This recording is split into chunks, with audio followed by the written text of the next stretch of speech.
YS Jaganmohan రెడ్డిని ఉద్దేశించి చంద్రబాబు చేసిన వ్యాఖ్యలపై తీవ్రంగా మండిపడ్డారు షర్మిల. జగనన్నపై అనవసరపు ఆరోపణలు చేస్తున్నారని విమర్శించారు. రాహుల్ గాంధీని ప్రధానిని చేయడానికే కాంగ్రెస్ పార్టీ రాష్ట్రాన్ని విభజించిందని చెప్పారు.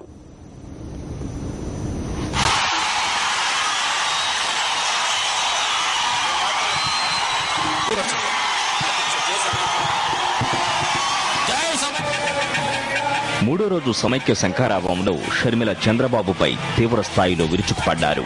చిదంబరంతో మేనేజ్ చేసుకున్న చంద్రబాబు అవినీతి గురించి మాట్లాడేది అని నిప్పులు చెరిగారు.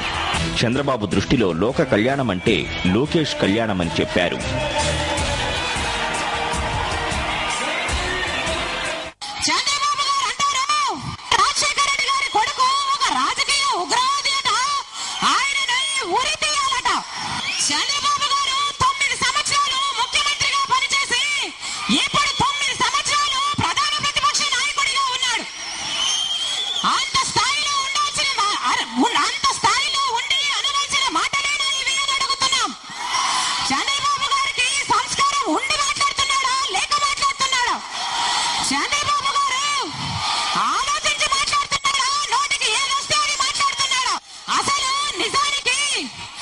లక్ష కోట్లంటూ అబద్ధపు ఆరోపణలు, అబద్ధపు ఆలోచనలు ప్రచారం చేసిందే చంద్రబాబు గారు.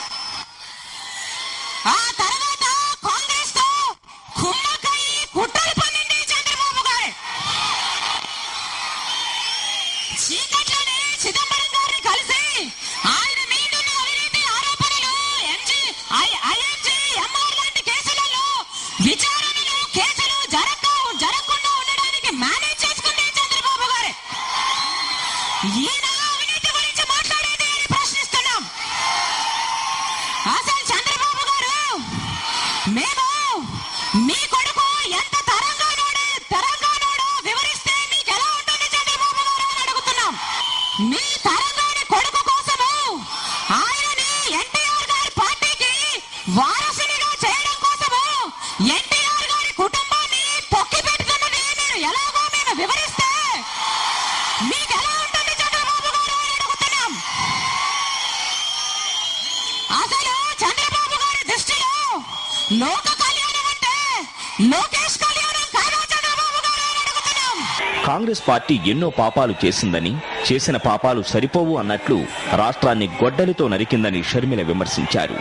చేసిన పాపాలు సరిపోలేదన్నట్టు ఇప్పుడు గొడ్డలితో నరికినట్టు మన రాష్ట్రాన్ని అడ్డగారుడు మొక్కలు చేసి అన్నదమ్ముల మధ్య చిచ్చు పెట్టి ఆ అగ్గితో చలి కాచుకుంటుంది కాంగ్రెస్ పార్టీ.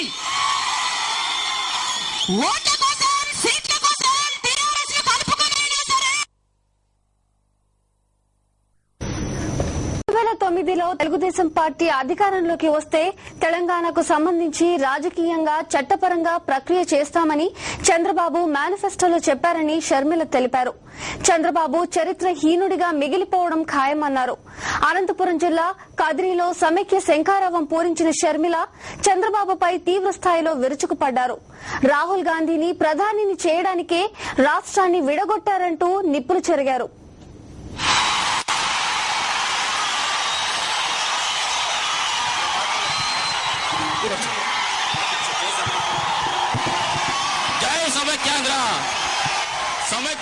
సమైక్య శంఖారావం సభలో టీడీపీ అధినేత చంద్రబాబుపై తీవ్ర స్థాయిలో విరుచుకుపడ్డారు షర్మిల.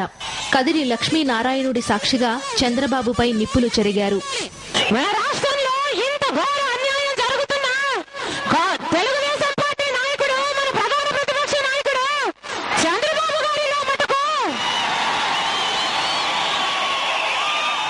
ఏదైనా చలనం ఉందా? ఎలా ఉంటుంది? అసలు తెలంగాణకి అనుకూలంగా లేఖనిచ్చిందే చంద్రబాబు గారు. 2009 మేనిఫెస్టోలో చంద్రబాబు గారు అన్నారు, 2009లో తెలుగుదేశం పార్టీ అధికారంలోకి వస్తే తెలంగాణకు సంబంధించి అన్ని రాజకీయ ప్రక్రియ, అంత చట్టపరమైన ప్రక్రియ చేసి తెలంగాణ ఏర్పాటు చేస్తామని చంద్రబాబు నాయుడు గారు 2009 మేనిఫెస్టోలోనే చెప్పారు. గతంలో ఎఫ్డీఐ విషయంలో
ఏమి